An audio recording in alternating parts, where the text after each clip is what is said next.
Oh, can you believe it? We are in the last section with the final 2 modules before closing. We are cruising. You have been putting forth so much effort, so much attention. You've been working through the Companion Workbook, doing these exercises, reflecting, writing things down, and I hope implementing it in your performance life.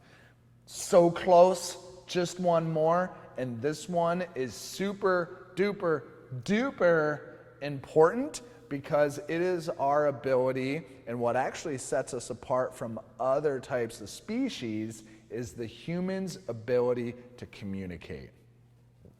And in the area of performance, it is very important to communicate because we may be in a situation or a position where our voice that we can communicate can have tremendous impact on the other individuals or performers that we're around.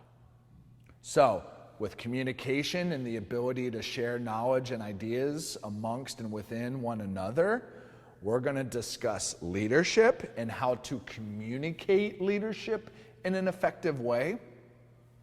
And we are also going to learn effective ways and methods to provide feedback.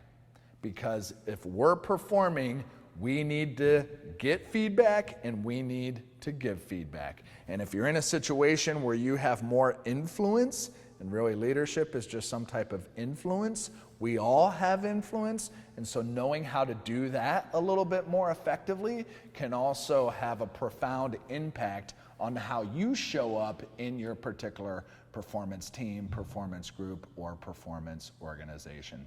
So in the next 2 modules, we're going to really hammer in and be specific about your ability to level up in communication.